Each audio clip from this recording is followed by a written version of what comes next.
Hello दोस्तों, कैसे हैं आप सब लोग। स्वागत है आप सबका हमारे YouTube channel get fit by Ashish and beast Gaurav.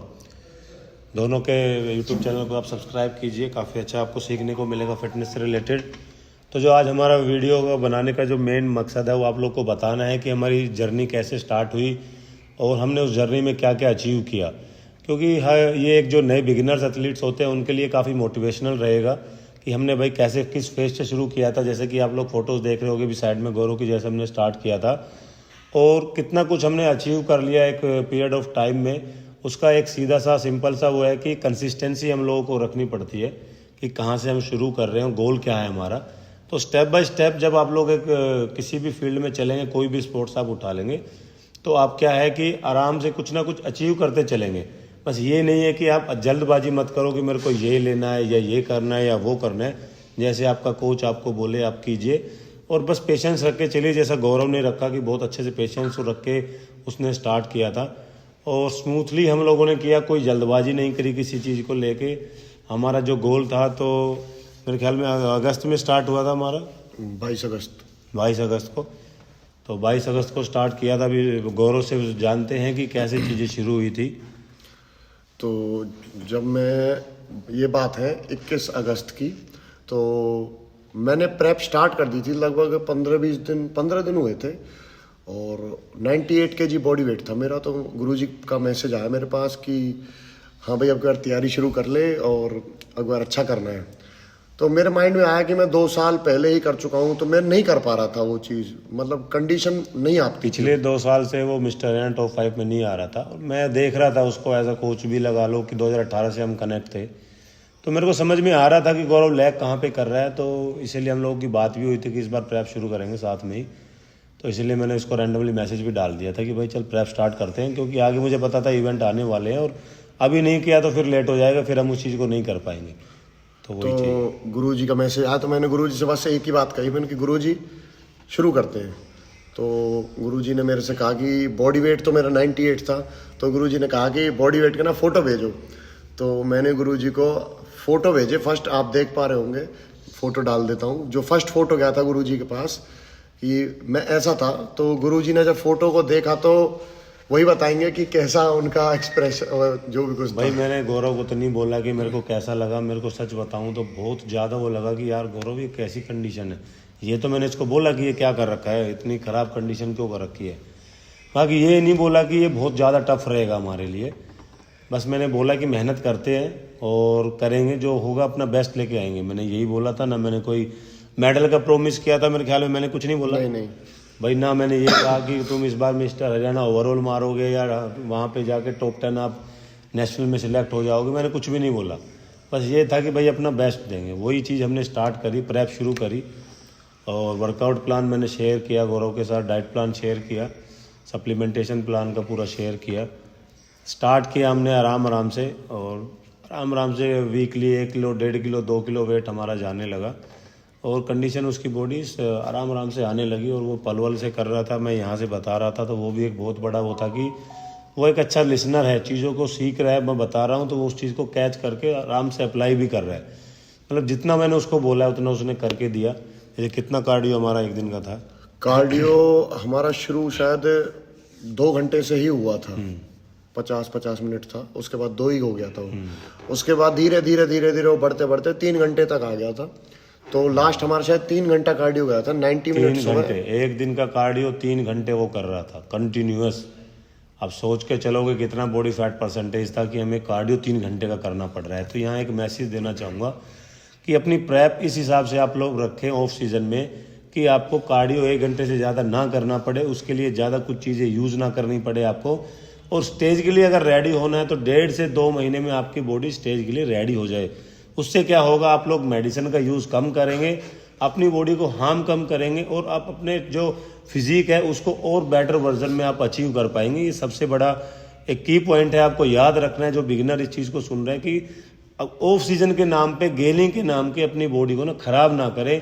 50 kilo 40 kilo weight ना बढ़ाएं, जितना ज़रूरत है उतना ही गेन करें। मैंने एक बहुत बड़ी मिस्टेक भी करी थी कि जब मैं प्रेप फेस में था, सॉरी गेन फेस में था, तो मेरा वेट कभी नहीं गया 109 kg। मेरा, मैं कितना ही मीठा खा लेता था, कितना ही कुछ भी खा लेता था, 96 97 से ऊपर नहीं जा पाता था। और उसमें भी मेरी एब्स की विजिबिलिटी, मसल मास अच्छी विजिबिलिटी रहती थी। लेकिन मैंने बहुत बड़ी मिस्टेक करी, जो मैं अपने भाइयों को एक सलाह देना चाहूँगा कि ना करें। मैंने यूज़ करे थे साम्स, और साम्स ने मेरा ऑलमोस्ट 10-12 किलो ऐसा फैट बढ़ा दिया, मेरा मसल मास बहुत बुरा कर दिया उसने। भाई साम्स एक ऐसी चीज़ है, आप लोगों से शेयर करें कि इसका अब तक कोई ह्यूमन डाटा नहीं है, कोई रिसर्च नहीं है कि इसके क्या इफेक्ट्स आएंगे बॉडी पे। पता नहीं मार्केट में इतना क्यों यूज़ हो रहा है, तो उस चीज़ से बचे। जो बेसिक हैं उन पे काम करें। आप लोग 1960s में चले जाइए तो आर्नोल्ड सर हैं, उनको देखिए आप, तो उनकी जो फिजिक थी, शायद अभी भी अगर हम वो चीज़ अचीव कर लें तो इंडिया में हमसे अच्छा बॉडी बिल्डर कोई भी नहीं हो सकता।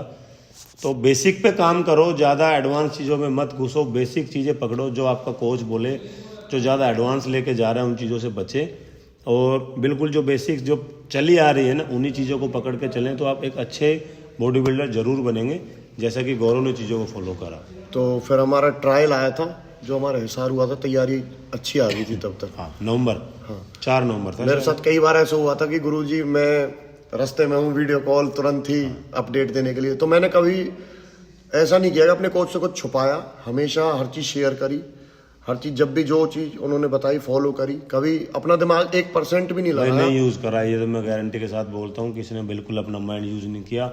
हर छोटी से छोटी चीज़ को पूछता था, ये वेट नहीं करता था कि मैं बताऊँ, वो फ़ोन करता था, पूछता था कि अब क्या करना है, अब ये कैसे करना है, अब ये क्या करना है। तो ये बहुत ज़रूरी है, एक स्टूडेंट और एक कोच के अंदर कम्युनिकेशन होना बहुत ज़रूरी है कि वो दोनों कर क्या रहे हैं।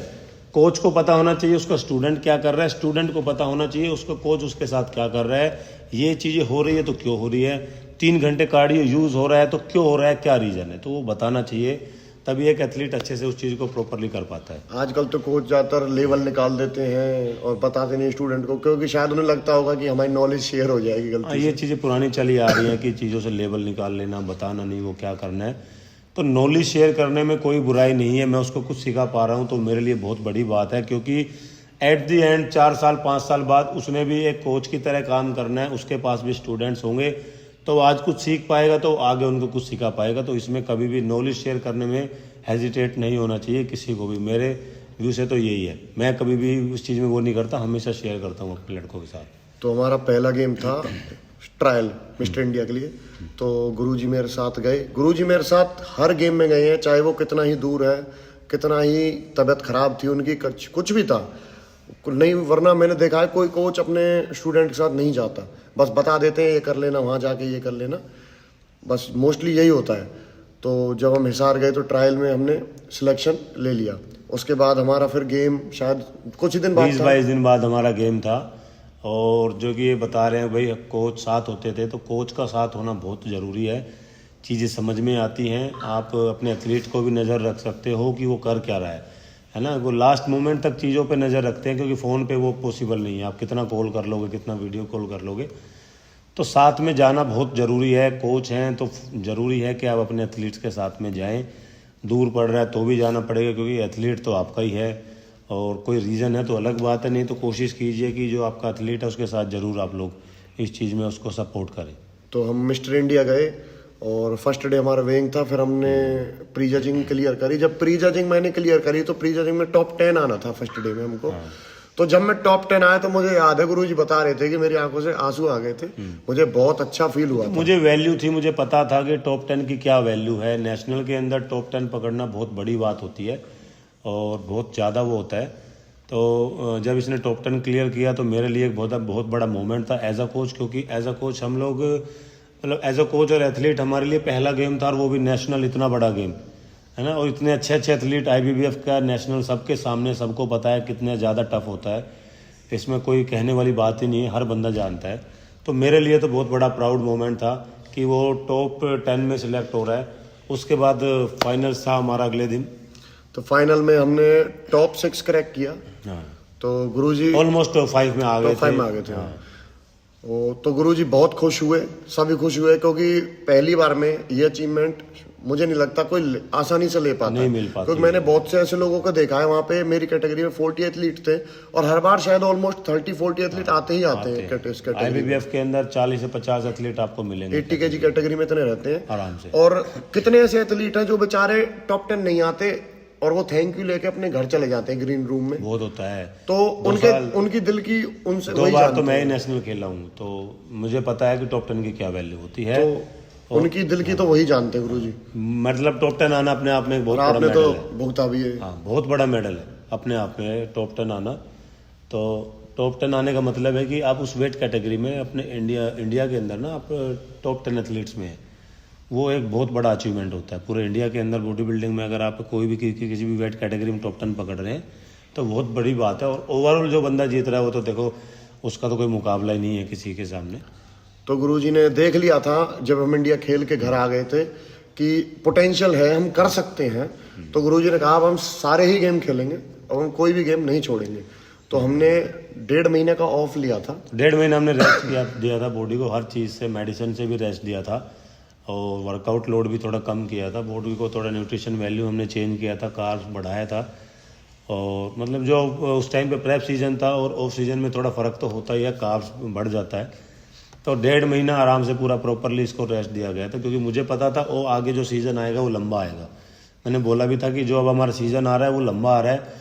हमारी पहली जो अचीवमेंट आई थी वो हमने बताई नेशनल में टॉप 6 आना, वो सबसे बड़ी अचीवमेंट थी, फर्स्ट जो हमारी अचीवमेंट थी।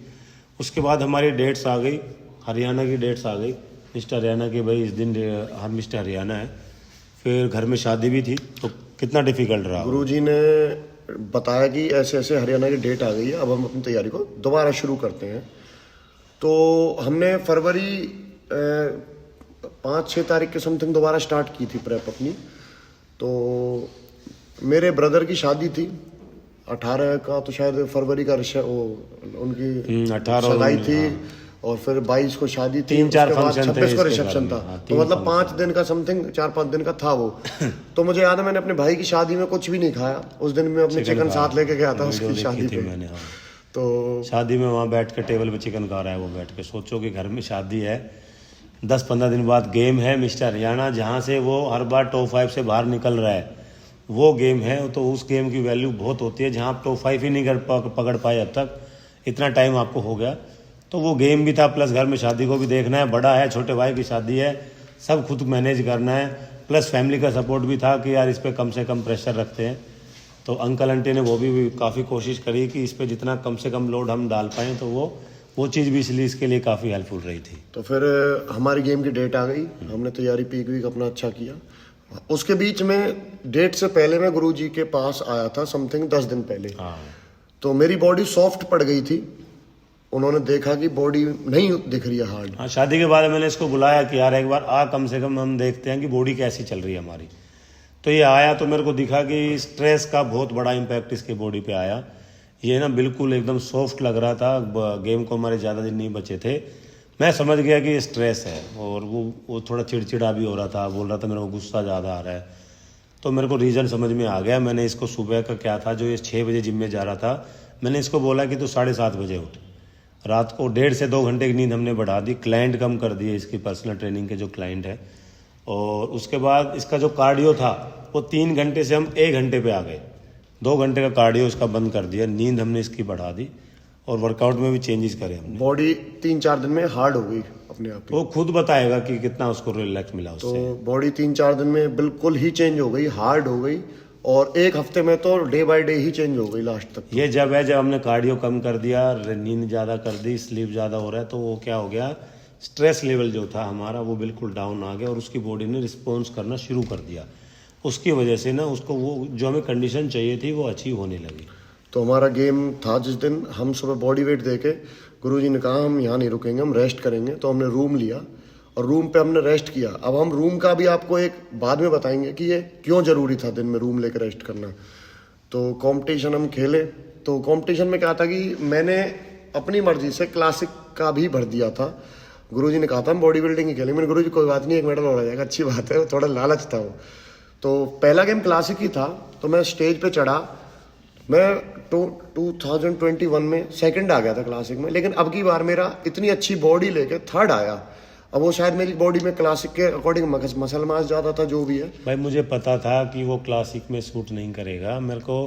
और मेरा क्या है, मैं एथलीट्स के साथ में जब होता हूँ, मैं चाहता हूँ कि एथलीट्स एक गेम खेले और एक में अपना बेस्ट दे, तो वो ज़्यादा बेटर होता है। आप बॉडी बिल्डिंग खेल रहे हैं तो आप बॉडी बिल्डिंग ही खेलिए। हाँ, जूनियर अगर खेल रहे हैं तो वो अलग बात है, लेकिन हाँ, अगर अनडाउटली किसी का जेनेटिक्स ऐसा है कि वो बॉडी बिल्डिंग में भी अच्छा लग रहा है, वो क्लासिक में भी अच्छा लग रहा है, तो कर सकते हैं। लेकिन फोकस करिए एक गेम पे, तो आप अपना बेस्ट गेम निकाल पाएंगे। तो मेरा आया थर्ड प्लेस, ब्रॉन्ज आया मेरा। हाँ, ब्रॉन्ज। तो मैं डिसअपॉइंट हो गया बहुत Upset हो ज़्यादा, गया। अपसेट हो गया बहुत ज़्यादा। तो मैं नीचे आ गया, उतर के मैं चेयर पर अपनी वाइफ के साथ बैठा था, और गुरुजी रेहान को, तब तक उसका गेम था, तब तक उसको देख रहे थे। नहीं, रेहान का नहीं था, शायद सौरभ का गेम था। तो मैं अपनी वाइफ से ना, मैंने गुरुजी को नहीं बताई ये बात, मैं अपनी वाइफ से ही बात कर रहा था।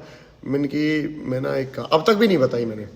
मैं कह रहा था कि मैंने कि यार मेरा ना, मैं थोड़ा ना वैसा हो गया हूँ, टूट गया हूँ मैं काफ़ी प्रेप से, क्योंकि 6 महीने की समथिंग प्रेप हो गई थी। मैंने यार, मैं गुरुजी से बात करता हूँ, मैंने कहता हूँ उनसे कि मैंने कि गुरुजी अब रेस्ट लेते हैं, अब थोड़ा वो हो गया। क्योंकि वो मैं नहीं बोल रहा था, वो थर्ड प्लेस बोल रही थी जो मेरी आई थी, डिसअपॉइंटमेंट बोल रही थी। मैं तो समझ गया था कि क्लासिक में उसको नहीं मिलेगा। मैंने बोल भी दिया था कि भाई वो क्लासिक में लीन देखा जाता है, आपके ना सारे रेशो देखे जाते हैं। और बड़ा होने का ये मतलब नहीं है कि आप क्लासिक में जीत जाओगे, उसमें एक एस्थेटिक लुक चाहिए होता है। तो इससे अच्छा एस्थेटिक लुक और लड़कों के पास वहाँ पे था, जो फर्स्ट और सेकंड आए वो जीते, वो डिज़र्व करते थे। तो हमने कहीं, मेरे को पता था, मैंने चमन को भी बोला था कि चमन को गुस्सा आया कि यार भैया ये थर्ड में का भैया वो नहीं आ रहा क्लासिक लुक, वो उसका जो लोअर है वो इतना हैवी है, वो नहीं लग रहा। मैंने कहा वेट करा, भी बॉडी बिल्डिंग की कैटेगरी आनी बाकी है। तो मैंने अपनी वाइफ से कहा, मैंने गुरुजी से ना अभी बात नहीं करेंगे, इसको गेम को हो जाने दो, फिर बात करेंगे। तो 80 kg का नंबर आ गया, मैं स्टेज पे चढ़ा, तो मुझे पहले ही पीछे खड़ा कर दिया गया था। तो मेरे दिमाग में और स्ट्रेस हो गया। मैंने कहा यार मुझे पहले ही पीछे निकाल दिया, कहीं मैं पहले ही पीछे खड़ा कर दिया हूँ। हाँ, वो दिख रहा था उसके फेस से कि, और मेरे को पता था कि इसको पीछे क्यों खड़ा किया। मैं आराम से रिलैक्स हो गया था कि हाँ ये आराम से सिलेक्ट हो गया भाई, इसका कोई कंपैरिजन नहीं। जब एथलीट में डिफरेंस काफ़ी बड़ा हो ना, तो उसमें कंपैरिजन की जगह नहीं बचती है। तो वो क्या, जजेस क्या करते हैं कि उसको पहले ही साइड में कर देते हैं, फिर बाकी जो 4 प्लेसेस बचे हैं, सेकंड, थर्ड, फोर्थ, फिफ्थ, उसके लिए कंपैरिजन होता है। तो वो चीज़ थी, वो उसमें वो सोचा कि यार मेरे को फिर पीछे कर दिया। तो जब वो सेकंड, थर्ड और फोर्थ के लिए कंपैरिजन ले रहे थे आगे, तो जब वो भी पीछे आ गए, तो उनमें से एक बंदे को फोर्थ मिला, फिर थर्ड मिला। अरे फिर मैं समझ गया मुझे फर्स्ट सिलेक्ट किया गया है। तो इशारा भी कर दिया था गुरुजी ने। तो जब मेरा मेडल आया तो गुरुजी इतनी स्पीड में, इतनी खुशी से भाग के आए, उन्होंने ऑफिशियल्स को भी नहीं देखा कि ये वो खड़े हुए हैं। भाई उसकी बहुत वैल्यू थी। मिस्टर हरियाणा में गोल्ड मेडल, जो लड़का पिछले 2 साल 3 साल से टॉप 5 नहीं पकड़ रहा है, वो सीधा गोल्ड ले रहा है इतनी अच्छी फिजिक के साथ में ना, बहुत बड़ा हमारी पूरी टीम के लिए एक बहुत बड़ा मूवमेंट था। एज अ कोच मेरे लिए बहुत बड़ा मूवमेंट था, एज अ प्लेयर गौरव के लिए बहुत बड़ा मूवमेंट था। उसको पता था कि उस मेडल की वैल्यू क्या है, क्योंकि मेरे को सेम फीलिंग आई थी 2015 में जब मेरा गोल्ड लगा था मिस्टर हरियाणा में। मैं 5 साल ऐसे ही, मेरा भी टॉप 5 नहीं लगा था। मुझे पता है कि वो 5th, 4th, 3rd जो मतलब आते हैं ना, तो जब हम क्लोज जा रहे हैं गोल्ड मेडल के और ये चीज़ हमें पता लग रही है कि हाँ कुछ बड़ा मेडल आ रहा है, तो उसकी फीलिंग को एक्सप्रेस नहीं कर सकते, वो उसके फेस से दिख रहा था। तो फिर मैं नीचे आया तो गुरुजी ने कहा अभी ओवरऑल भैया भी रुको, वेट करो। तो जब हम ओवरऑल के लिए चढ़े तो उसमें भी शायद कोई कंपैरिजन था नहीं, पर उन्होंने लिया था हल्का सा कंपैरिजन। तो गुरुजी ने पहले इशारा कर दिया था, फिर भी दोबारा ही। तो जब मेरा ओवरऑल आया तो गुरुजी को, मुझे पता है कि वो फीलिंग क्या रह सकती है कि उन्होंने अपने करियर में शायद ओवरऑल नहीं लिया था ना। मैंने भाई वो 3 बार गोल्ड मौका मुझे मिला, वो सौभाग्य मुझे मिला कि इनके चरणों में मैंने ओवरऑल की ट्रॉफी, जो आप देख पा रहे हैं, मिस्टर हरियाणा रहा। ये ट्रॉफी हमारी जो हमें ओवरऑल मिली थी, मिस्टर हरियाणा के लिए ओवरऑल किया। 3 बार मिस्टर हरियाणा में गोल्ड रहा, लेकिन मुझे कभी अचीव नहीं हुआ। क्लोज में गया, उसके ओवरऑल की फाइट में भी गया, लेकिन वो चीज़ अचीव नहीं हुई। और वो बहुत बड़ी चीज़ थी मिस्टर हरियाणा IBF ओवरऑल हमारे पास आना।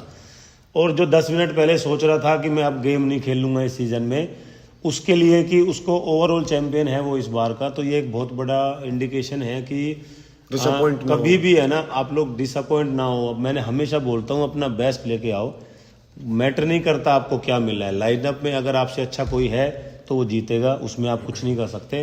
कल आपका भी दिन आएगा, आप भी अच्छे होके आएंगे और आप लोग भी जीतेंगे।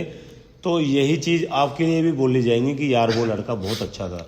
तो कभी भी है ना अपना डिसअपॉइंट ना हो और अपना हमेशा अपने कोच के साथ कनेक्ट रहिए। वो आपको बताएगा कि आप में क्या कमियां थी, आपको खुद पता चलेगा स्टेज पे क्या कमियां थी। तो फिर हम नॉर्थ इंडिया के लिए सिलेक्ट हो गए। तो हमने कहा फिर हम गुरुजी अब तो हम सारे ही खेलेंगे, क्योंकि कॉन्फिडेंस आ गया कि हम थोड़ा सी मेडल अपने आप में कॉन्फिडेंस होता है। तो फिर हमने नॉर्थ इंडिया गए खेलने, अजमेर, पुष्कर। अगले हफ्ते ही फिर हमारा दोबारा नेक्स्ट वीक वो पीक वीक फिर स्टार्ट हो गया था नेक्स्ट डे से। तो वहाँ पे भी गुरुजी मेरे साथ 3 दिन थे। तो हम वहाँ पे गए, हमने वैसे एंजॉय भी किया था और अच्छा रूम पे भी रहे थे हम काफ़ी। तो कोच मेरे जब साथ थे तो उन्होंने हर 2 घंटे 3 घंटे में कंडीशन दिखानी, ऑब्जर्व करनी, क्या चेंज करना है, हर 2 घंटे बाद कुछ चेंज करना है, कितने कार्ब्स डालने हैं, कितने नहीं डालने हैं। पानी, लोग पानी छोड़ देते हैं लेकिन मेरा पानी बंद ही नहीं किया। मेरे को कंपटीशन से एक दिन पहले भी 3-4 लीटर पानी जबरदस्ती पिलाया गया। क्या है, हमारा तीसरा चौथा गेम था, मेरे को इसकी बॉडी समझ में आ चुकी थी, क्योंकि बॉडी समझने के लिए ना 3 से 4 गेम चाहिए किसी भी एथलीट की। पता नहीं चलता कि कौन सी चीज़ उस पर ज़्यादा अच्छे से हिट कर रही है। तो ध्यान करना पड़ता है कि कार्ब ज़्यादा रखें, कि सोल्ट रखें, कि पानी रखें। तो हर चीज़ को देख के तब कहीं जाके हमारा फाइनल सेट होता है। तो वो चीज़ें हमारी हो चुकी थी और बस बॉडी कंडीशन देखनी पड़ती है थोड़ी थोड़ी देर में कि हाँ यार कैसा चल रहा है, क्या चल रहा है, बॉडी ब्लोट तो नहीं कर रही है। तो वो बॉडी टू बॉडी वेरी करता है। तो हम 80 kg में जब हमारा नंबर आया तो 80 kg में मेरा गोल्ड लगा। गोल्ड आया था तो गुरुजी को पहले ही पता चल गया था कि गोल्ड है, स्टेज पे कंपैरिजन ही नहीं था उसमें भी। क्लियर था उस दिन भी। तो फिर हम ओवरऑल की फाइट के लिए गए। ओवरऑल में हमारा फर्स्ट रनर अप आया, जो हमारे लिए एक बहुत ही बड़ी बात थी, क्योंकि नॉर्थ इंडिया 6 स्टेट का गेम होता है। इतना बड़ा लाइनअप था, उसके लिए भी काफ़ी अच्छे एथलीट्स थे। और ये हमारी फर्स्ट रनर अप की ट्रॉफी थी, नॉर्थ इंडिया की, नॉर्थ इंडिया की IBBF की, जो हमें मिली थी। उसमें जो सीनियर एथलीट्स थे 85 से अमित भाई थे और 100 kg से पंजाब से थे, काफ़ी अच्छे एथलीट थे। हाँ, तो बहुत बढ़िया लाइनअप था। उनसे हमें जाके फर्स्ट रनर अप मिलना बहुत बड़ा अचीवमेंट था हमारे लिए। और उसके बाद फिर हमारा गेम था, शायद 1 हफ्ते बाद ही था दोबारा गेम, हरियाणा क्लासिक। उसमें भी हमारा गोल्ड और ओवरऑल फिर से आया था। फिर हरियाणा क्लासिक था, तो हरियाणा उसमें हमारी मिस्टेक अब बताते हैं जो हुई थी। हमने रूम नहीं लिया था उस दिन, हम मैकडी पे बैठ गए थे वेट में कि 3-4 घंटे ही तो यहीं स्पेंड कर लेंगे। उसका इम्पैक्ट ये हुआ कि हमारी बॉडी थोड़ी स्ट्रेस में आ गई बैठे रहने उसका भी इम्पैक्ट था। बाकी बैक टू बैक 2 गेम हुए थे, उसका भी इम्पैक्ट था। ना तो कार्डियो हो रहा था, कार्ब लोडिंग है ना, back to back carb loading हो रही थी। फिर गेम के बाद इसका चीट मील जो रहता था, 10-12 रोटियां 10-12 नान जो ये खाता था। तो मैंने कहा यार, मैं ओवरऑल आया था लेकिन मैं इसकी परफॉर्मेंस से सही बताऊं मैं खुश नहीं था। मैंने इसको बोला कि यार सुधारेंगे हम, बॉडी है ना सॉफ्ट आ रही है, वो बात नहीं आ रही बॉडी में जो चाहिए। तो हमारे पास 2 हफ्ते थे गैप था हमारे पास, 2 हफ्ते का गैप टाइम। तो हमने अपना कार्डियो बढ़ाया। हाँ। और हमारा फिर ट्रायल था नेशनल का, और यमुनानगर ओपन हरियाणा भी था, ओपन मिस्टर हरियाणा। तो उसमें हमारी बॉडी एक अच्छी कंडीशन निकल के आ गई, बेस्ट कंडीशन आई थी। हमारे यूट्यूब पे जब वीडियो है आप देखिएगा, तो वो जबरदस्त कंडीशन में देख के दिल खुश हो गया कि हाँ यार वापिस हम लोगों ने अपनी कंडीशन। तो हमने वहाँ पे 80 kg में गोल्ड और ओवरऑल में runner up, second runner up था हमारा, फर्स्ट रनर अप था, सॉरी रनर अप था। जो लड़के सेकंड प्लेस थी अगर वैसे बात करें तो। बरेली से थे जो लड़का था 85 kg, काफ़ी अच्छा एथलीट था और काफ़ी पुराना एथलीट था, वो जीता था। और बिल्कुल मैंने बोला कि भाई अच्छा एथलीट था, उससे हम हारे हैं, कोई बहुत अच्छी बात है। तो हम लोगों ने फिर अपना फेडरेशन कप के लिए पक्का कर लिया था कि खेलना है। तो उसके बाद हमारा ट्रायल में सिलेक्शन हो गया। तो उसी दौरान गुरुजी घूमने चले गए 1 हफ्ते के लिए, तो उनकी तबीयत खराब हो गई। इतना कुछ हो रहा तो फैमिली को थोड़ा टाइम देना था, तो मैंने भी वही देखा कि बीच में टाइम है तो चलो घूम आते हैं थोड़ा। मैं घूम के भी आ गया। फिर गेम से एक दिन पहले मेरे को फीवर आ गया। मैंने इसको बोला कि यार सुबह तक देखते हैं, अगर ठीक हुआ तो चलेंगे। अब सुबह उठा तो मेरे को 101 फीवर। तो इसको फ़ोन किया मैंने सुबह 4:30 बजे। मैंने कहा यार ऐसे ऐसे है, आप तुम दोनों चले जाओ तीनों, और मैं फ़ोन से कनेक्ट में रहूँगा। तो गुरुजी ने जब मेरे से कहा कि मैं नहीं जा पाऊंगा एक बार, तो मुझे थोड़ा सा फील हुआ, क्योंकि हर गेम में मेरे साथ जा रहे थे। तो उसका भी बहुत बड़ा फर्क पड़ता है कि कोच अगर हर गेम में जा रहा है और एक में नहीं जा रहा। फिर मेरे दिमाग में यार कैसे करेंगे यार, चलो मैंने कहा यार करेंगे कोई बात नहीं, क्योंकि साहिल और रेहान जो मेरे साथ हर गेम में मेरे साथ एक पिलर बन के खड़े रहे शुरू से लेकर, वो हर गेम में मेरे साथ हैं। उनका बहुत ज्यादा रोल इम्पोर्टेंट है हर चीज में भाई। वो भी गेम में नहीं, लाइफ में भी हर चीज डाइट को छोड़ के गए हुए हैं अपने, सब कुछ सारा टाइम। साहिल ने को जब सैटरडे संडे उसकी कोचिंग रहती है और गेम भी उसी दिन रहते वो थे, भी छोड़ के तो उसने हमारे साथ हमेशा ही आए हैं वो, हमेशा। देखो सपोर्ट बहुत ज़रूरी है आपको ना, फैमिली से फ्रेंड से जब तक सपोर्ट नहीं आएगा तो आपको उतना स्ट्रॉन्ग फील नहीं होगा। तो साहिल और रियान का जो उसके साथ सपोर्ट रहा है वो अनडाउटली बहुत अच्छा रहा है। तो हम फिर नेशनल के लिए हम गए हल्द्वानी। हाँ, गुरुजी ने कॉल पे हमारे हर छोटी से छोटी बात और हर चीज, मतलब हम साथ वीडियो जुड़े हुए कॉलिंग थे। फोटोज तो वो सब चल रहा था पूरे दिन, दोनों दिन कंटिन्यू चलता रहा। हम जब गेम के लिए एक दिन वेइंग था और नेक्स्ट डे गेम था, तो हम नेक्स्ट डे जब गेम खेले तो हम रेडी हो गए थे, 80 kg में हमारा नंबर भी आया। तो ऑलमोस्ट 21 एथलीट थे हाँ, समथिंग। 25 के आसपास एथलीट थे। नेशनल का लाइनअप था, हर तरफ से एथलीट आता है। वही जैसे हम सिलेक्शन होकर गए थे गोल्ड मार के, ऐसे ही हर स्टेट से लड़के आते हैं। तो कोई हल्का गेम नहीं होता, नेशनल गेम नेशनल होता है, सबको पता है। वहाँ पे इसका ब्रॉन्ज मेडल मेरे लिए एक बहुत बड़ा अचीवमेंट था। ये मैंने लाइव करा था, रियान ने लाइव करके मैं देख रहा था। इसको तो पता भी नहीं था, इसने बोला कि मैं सबसे पहले बताऊंगा। तो मेरे को उससे पहले ही मैंने था कि क्योंकि हम लोग इतना वेट नहीं कर सकते। इसका फ़ोन आया इतनी देर में तो हमने यहाँ पे प्रसाद बांट दिया था। जब मेरा ब्रॉन्ज मेडल आया तो ये मेरे लिए, मेरे हिसाब से सबसे बड़ी अचीवमेंट है। हाँ, ये एक हरियाणा ओवरऑल और ये दोनों अचीवमेंट तो देखो सारी ही सारी बड़ी है। नॉर्थ इंडिया भी बड़ी अचीवमेंट हमारी। जब तक आप जीत रहे हो आपको नहीं पता कि उनकी क्या अचीवमेंट्स हैं, उन अचीवमेंट्स की क्या वैल्यू है, क्योंकि वो आपके पास आ रही हैं तो है ना। लेकिन जब हार के जो बंदा जीत रहा है ना, जब उसको पहली बार मिस्टर हरियाणा मिला इतने साल बाद, वो जब उस लाइनअप में आया तो 5 आया था, हाँ, उसको वैल्यू तब समझ में आती है, फिर तो इजी हो जाता है चीज़ों को ना। अब हमारा सबसे बड़ा गोल है कि हमें क्या है, मिस्टर इंडिया के अंदर मेडल लेके आने हैं, गोल्ड। तो वो हमारे लिए एक बहुत बड़ा वो है कि आगे नेशनल और इंटरनेशनल दोनों मेडल्स लेके आने हैं, और वो आएंगे एक दिन। जर्नी कहाँ से शुरू हुई, कहाँ तक गई है, डिसअपॉइंटमेंट वाली बॉडी से कि बिल्कुल भाई बॉडी आप लोगों ने देखी कैसी थी और हमने क्या अचीव कर लिया। तो शॉर्टकट नहीं है कोई भी, है ना। वो इसकी मेहनत थी, मैं बोलता हूँ। और लोग जो कहते हैं कि ज्यादा स्टीरॉइड यूज ये और वो है, तो वो नहीं जानते कि अच्छा कोच चीजों को कम राइट गाइडेंस और कंसिस्टेंसी जो इसने दिखाई, भाई मैं नहीं मानता कि इतना ज्यादा कोई दिखा पाएगा कि 6-7 महीने कंटिन्यू खेल पाए, इतने पीक भी कर पाए। और हमारी ब्लड रिपोर्ट भी एक ओके आई है लास्ट में, क्योंकि हम लोग इतना अपने आप को हिट नहीं करते। मैं इतना डायरेटिक्स पे बिलीव नहीं करता। मैं पहले बिलीव करता हूँ कि पहले मेहनत करो और ऐसा करो कि जाके लास्ट में शॉर्टकट की जरूरत ना पड़े। तो पीक वीक के जब इफेक्ट्स आते हैं, जब आप लोग ज्यादा यूज करते हैं चीजों को। हमने तो 4 हफ्ते लगातार पीक किया। हाँ, तो हमने तो back to back peak week किया है, तो उसमें बहुत बेटर हो रहा। ये जर्नी आप लोग के सामने है और बहुत बढ़िया सीजन आगे रहा हमारा। और अच्छा करेंगे, अब आगे मेहनत करेंगे और अच्छा करेंगे। तो गुरुजी हमेशा एक ही बात बोलते हैं, कभी मुझे उन्होंने ऐसे नहीं चढ़ाया लोग चढ़ा देते हैं ना अपने कोच की, हमारा ही है मेडल ये। उन्होंने हमेशा बस एक ही बात कही है कि अपना बेस्ट देंगे, अपना बेस्ट लेके चढ़ेंगे, जो होगा वो अपने आप मिल जाएगा। भाई हमारे हाथ में क्या है, as a coach, as a athlete, best physique को लेके आना, दैट्स इट। इससे अच्छा हमारे हाथ में कुछ नहीं है। जो अच्छा होगा वो जीतेगा, है ना। कोई और लड़का अच्छा है तो वो जीत के जाएगा, उसको हम बीट नहीं कर सकते। जैसे नेशनल में हमें ब्रॉन्ज मिला है तो 2 लड़के अच्छे थे, वो जीत के गए। हमारे जो बेस्ट कंडीशन ने हमें दिया वो ब्रॉन्ज दिया। आगे और अच्छा करके आएंगे तो और अच्छा लेके देखो मेडल और ये सब चीजें तो चलती रहती हैं, लेकिन एक अच्छा गुरु मिलना मेरे हिसाब से वो ज्यादा इम्पोर्टेंट है। एक अच्छा स्टूडेंट भी मिलना बहुत जरूरी है। और मेरी टीम जो अभी है, जितने भी लड़के हैं, सारे लड़कों मुझे सबने बहुत सपोर्ट किया है। बहुत प्राउड है। जो गुरुजी की सारी टीम है, सारे मेरे भाई हैं, और मेरे शहर से मेरे जितने भाई सपोर्टर हैं सारे, मेरी फैमिली स्पेशली, क्योंकि उन्होंने मुझे इतना सपोर्ट किया है, शायद मुझे कोई नहीं कर सकता। क्योंकि मुझे 9 साल बाद ये अचीवमेंट मिली, 10 साल बाद। भाई सबसे पहला सपोर्ट वहीं से आता है।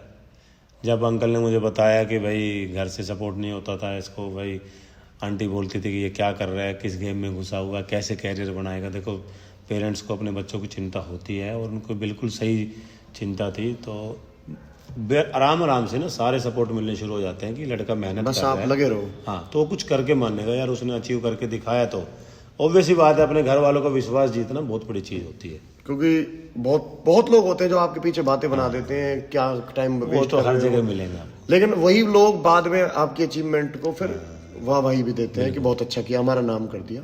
तो आप बस लगे रहें, छोड़े ना, मेहनत करें। मेहनत करें, मेहनत क्योंकि अगर आप लगे रहेंगे तो एक दिन कामयाब हो जाएंगे। और वही दिन मैंने 10 साल देखे, 10 साल के बाद मैं कामयाब हुआ हूँ।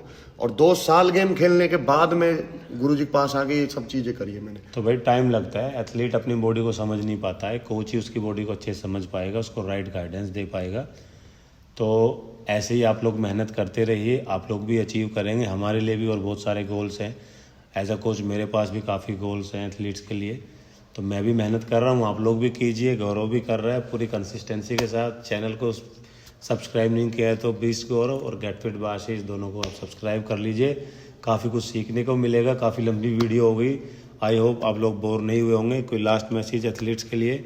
मैसेज यही है कि आप चीज़ों पे ज़्यादा ना जाएं, अपनी डाइट पर अच्छा फोकस करें। लोगों के ये मिथ बना हुआ है कि आप चीज़ों से, स्टेरॉइड वगैरह से, सप्लीमेंटेशन से इम्प्रूव कर सकते हैं, लेकिन सच्चाई यही है कि आप प्रॉपर कार्डियो, डाइट, वर्कआउट, इन चीज़ों से ज़्यादा मैटर करती हैं।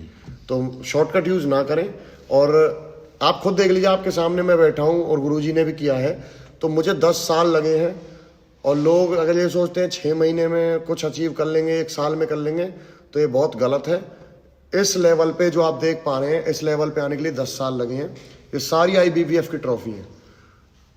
तो यही अच्छी है मेहनत भाई। कीजिए। हाँ, अपना मेहनत करो, बेसिक पे ध्यान करो, बेसिक पे फोकस रखो, न्यूट्रिशन और ट्रेनिंग उसको मत छोड़ो, और रेस्ट, ये 3 चीज़ें मस्ट है। सबसे बड़े स्टीरॉइड ये तीनों हैं, इन पे मेहनत करो, इनको रेगुलर लेते रहो, तो आपकी बॉडी अपने आप बड़ी होती चलेगी। इनसे बड़ा कोई स्टीरॉइड नहीं है।